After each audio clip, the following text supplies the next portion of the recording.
Yes, ma'am. Governor, we wanted to ask you about a story that's been of interest to a lot of our viewers, these migrant flights to the Jacksonville area. Your spokesperson told us your office is aware of 78 such flights in recent months. She says state law enforcement has briefed the office about this. Which law enforcement agency is that, and can you provide specifics about these flights, when they landed, who was on board, how many? So here's what happens with these flights. There's no notification to the state of Florida.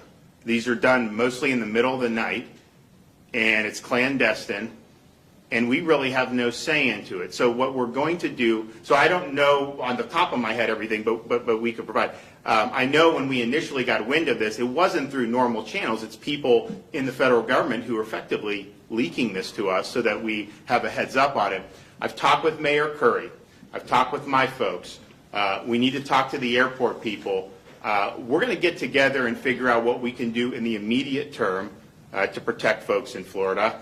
And then obviously, as the legislature comes back, I think about it, you have an open border in violation of U.S. law. The president has said that basically they want to even pay reparations to people who came illegally. Just think about that. You as an American, you get higher gas prices. You get higher grocery bills. You get told basically to just grin and bear it. Someone breaks the law, comes illegally, and they're going to cut them a check for hundreds of thousands of dollars. That is just unbelievable. But that's what we're dealing with. So they're not enforcing the law.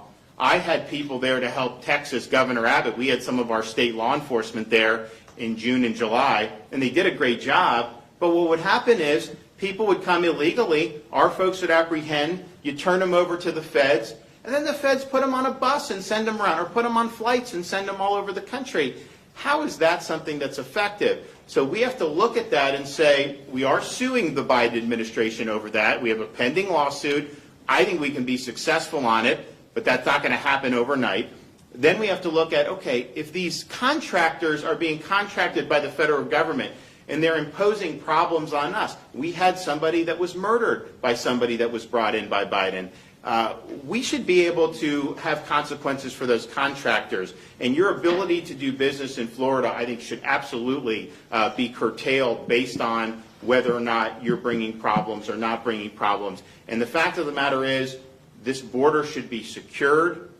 We know what to do because it was working prior to Biden taking office. So they should do that. But we are going to work with the folks here in Jacksonville. And the problem is, the federal government has basically the runway when it comes to air traffic in this country. So I don't control the airspace. City of Jacksonville doesn't control the airspace. The feds control the airspace.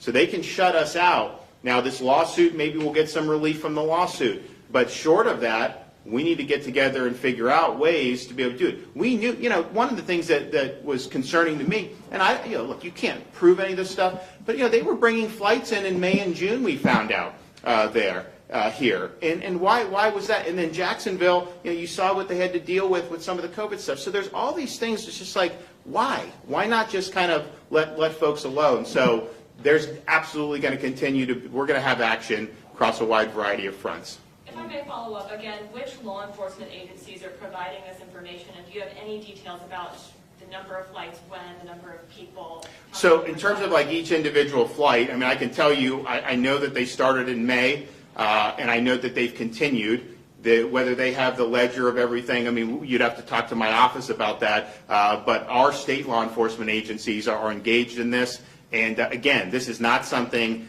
that we're given ahead of time. This is something that we find out after the fact. And I talked with the folks at the Jacksonville Aviation Authority.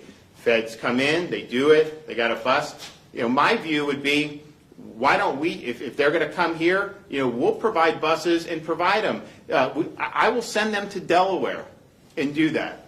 If he's not going to support the border being secured, then he should be able to have everyone there.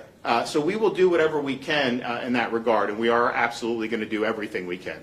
Can you name some of those private contractors you're talking about, Governor? Well, I could, but I'm not going to do it right now. I think that we want to maybe have discussions with some of them, because you have charter air, and then you also have buses, and I think we want to have some discussions. I'd like to get to a place where where we're in a better spot than we are now. I mean, just think about it.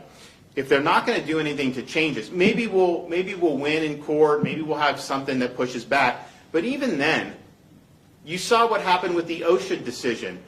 It was stayed by the Fifth Circuit Court of Appeals, meaning not in effect. And what did the Biden administration say to businesses? Ignore the court and follow our rule anyways. And so I think that they basically said, to hell with these court decisions. They're going to do whatever they feel like doing. And so that's something that's problematic, because we can even win in court and they may disregard that. So we're going to do all we can. But there are definitely, I think, from a contractor perspective, we've really got to have a big conversation with some of those and then see what we can do in terms of this. Unfortunately, over the years, and we've looked at different things to do, unfortunately, over the years, federal courts have basically said illegal immigration is something for the federal government. They have the jurisdiction. So when states want to go in and protect themselves, they have not looked kindly on some of those things.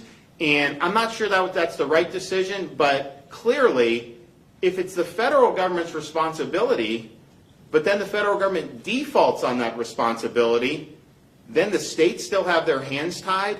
I don't think both can be true. If it's a federal responsibility, then they have a responsibility to discharge the duties and enforce the law. If they're not doing that, then clearly, I think a state should be able to come in and provide protections. And so that's what we're going to be looking to do. Governor, two-part question real quick. When it comes to these undocumented immigrants, you're saying that they're coming in at 2 and 3 in the morning, late at night. Are we talking about by the dozen, by the hundreds, and are these asylum seekers? Where are they, sir? Well, I think in the flight that is in question for the individual that posed as a minor, came in, was really in the 20s. I think that flight was one with people that were at least posing as being under 18. So what you do is you have people that are coming to the border, a lot of kind of like 16, 17-year-old males coming. They're treated differently than somebody that was over the age of 18. And so that particular flight was supposed to be, I think, what they call, UACs. And they were on a bus, and I think many of them taken to the Homestead facility down in Southwest Florida. And I know that that's been the case with other ones. Now we're also looking at buses from South Texas, where are those buses taking folks, and buses that are coming in to the state of Florida and certainly in other parts. It's interesting.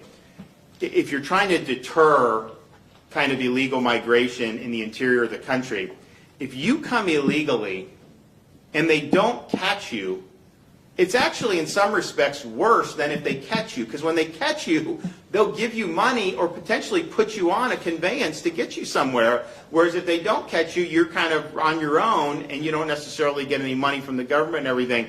Really, really perverse incentives.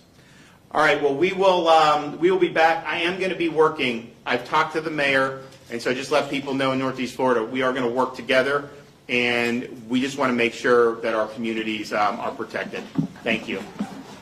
All right.